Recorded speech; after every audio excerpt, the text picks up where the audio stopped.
In the huge arc of territory which stretches from the Euphrates around the northern edge of the Syrian desert, along the eastern Mediterranean to the Nile Valley, much of human history was made.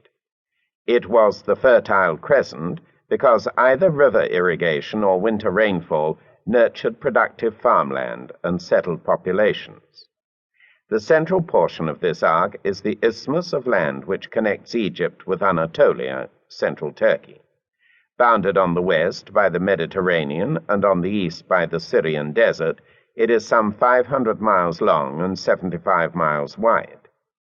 Later called the Levant, it today comprises Lebanon, Israel, and the western parts of Syria and Jordan.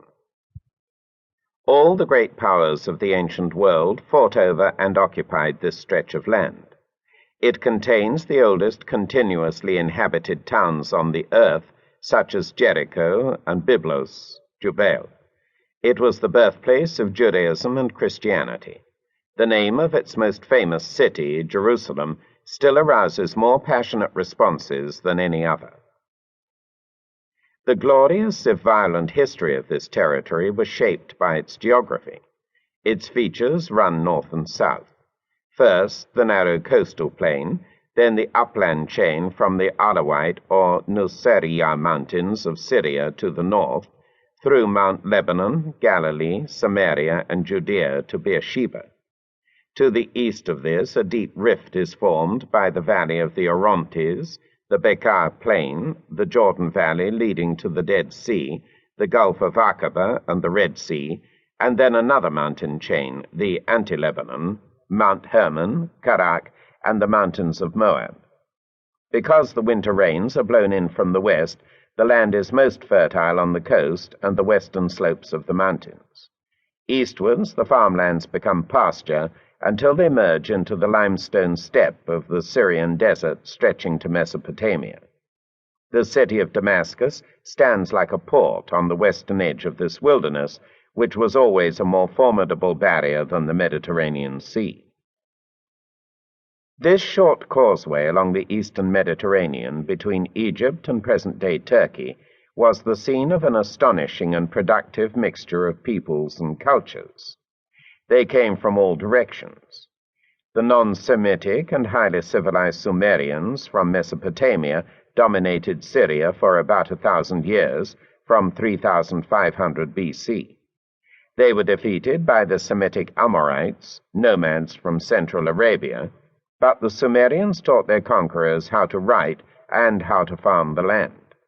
Babylonians in the middle of the 3rd millennium were followed by Egyptians, who first conquered the coastal plain of Syria at about the same time. The Egyptians were frequently driven out by the new invaders, such as the warlike Hittites from Asia Minor, who took all of Syria in 1450 BC, but just as often they returned and recovered control. The settled inhabitants of Syria and Palestine were known as Canaanites from about 1600 BC.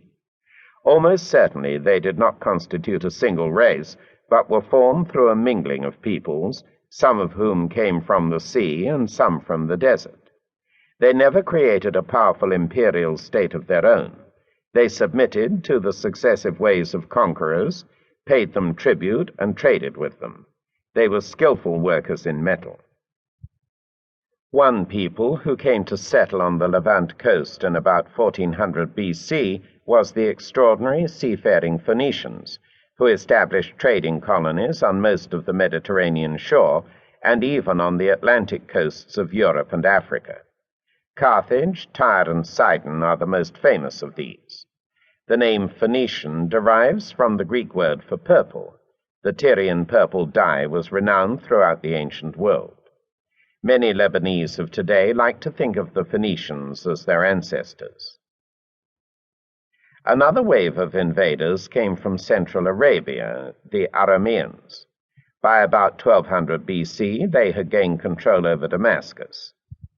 They took their culture from the more civilized, settled inhabitants of Syria, but it was their Semitic language, Aramaic, which became the lingua franca of the region and was spoken by Jesus Christ 1,000 years later.